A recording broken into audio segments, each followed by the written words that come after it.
अपने गुरु प्रदत्त इष्ट मंत्र, इष्ट नाम, इष्ट रूप, इष्ट धाम, इष्ट प्रेमी, इतना ही मन दौड़ाने का स्थान है हमारा। इसके अलावा अन्य सब निषेध है। जहां हमारा मन परम सुख में डूबेगा वो यही स्थान है।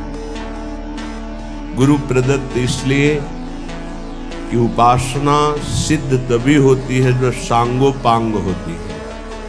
सांगोपांग कहते हैं गुरु प्रदत्त नाम, गुरु प्रदत्त मंत्र, गुरु प्रदत्त कंत्र अर्थात इष्ट और गुरु प्रदत्त ग्रंथ अर्थात आचार्य वाणी। जाकी यह सांगोपांग उपासना हुए वाको यह रस सिद्ध होए, वही इस रस का रसास्वादन कर सकता है। तो अहोभाग्य है उपासक को जिसको गुरु प्रदत्त उपासना प्राप्त हुई है। ये बहुत बड़ी निधि है। अगर उपासक उपास्य देव का भरोसा हृदय में रख ले, फिर सारी जिम्मेवारी आराध्य देव उसकी ले लेते। योगक्षेमम वहाम्य हम निश्चिंत हो जाता है।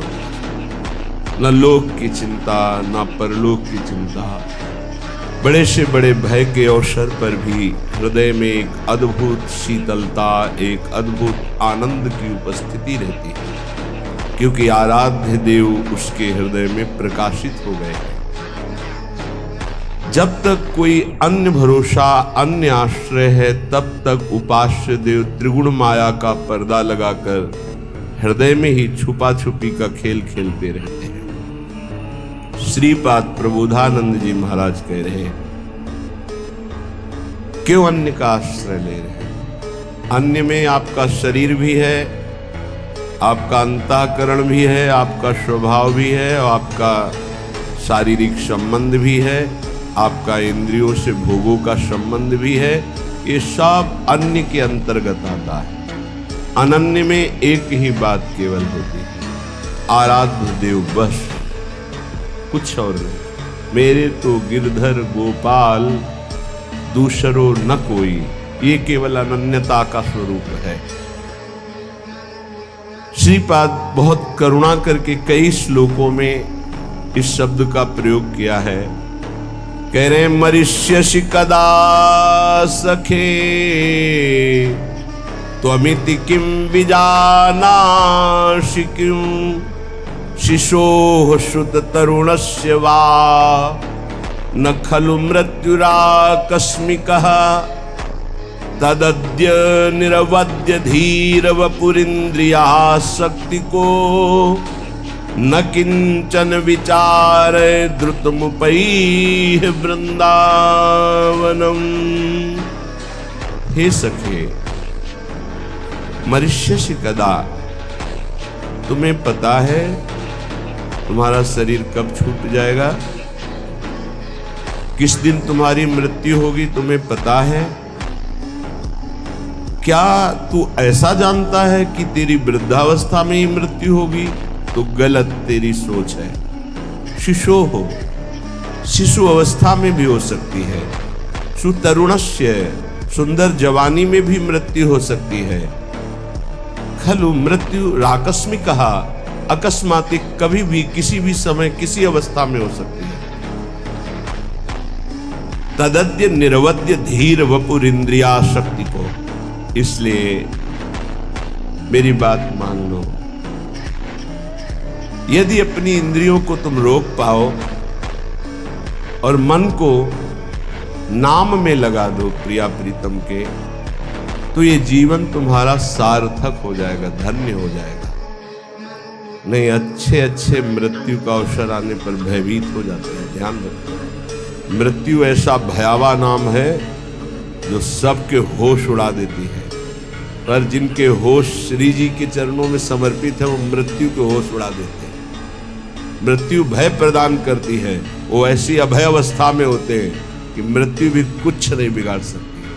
जब ध्रुव जी परम पद में आरूढ़ होने के लिए चरण बढ़ाए, भगवान का दिव्य विमान पार्षद तो काल प्रकट हुआ और बोले इस लोक की मर्यादा है, मैं स्पर्श करता हूं तभी कोई आगे जाता है।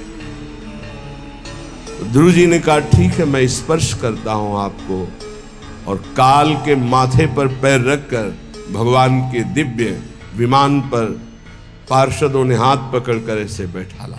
भक्त काल के माथे पर चरण रख करके चलता है, पर वो भक्त जो अनन्य है प्रिया प्रीतम, जो अनन्य है प्रभु का, प्रभु के सिवा किसी अन्य से आश विश्वास नहीं है। तदद्य निर्वद्य धीर वपुरु, बहुत धैर्यवान हो जाओ, मृत्यु की तैयारी कर लो। बड़ा कठिन है, जीने के लिए तुम हर प्रयास कर रहे हो, लेकिन मरने के लिए कौन प्रयास कर रहा है? धन्य है वो जो अपनी मृत्यु की तैयारी कर रहा है।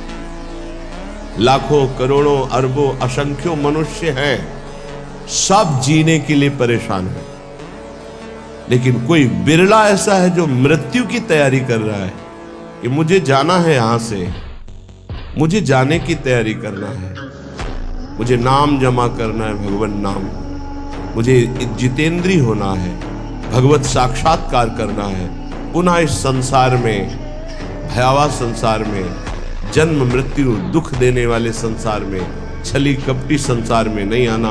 मुझे भगवान की नित्य धाम में रहकर उनकी नित्य लीलाओं का रसास्वादन करते हुए उनकी सेवा में रहना है।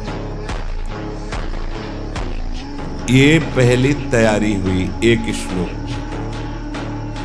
कि आप सोचो तुम्हारी मृत्यु होगी, कब होगी, किस समय होगी, कुछ पता नहीं, किसी भी समय हो सकती है।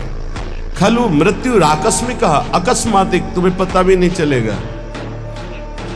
खेल खेल में हंस रहे, नाच रहे,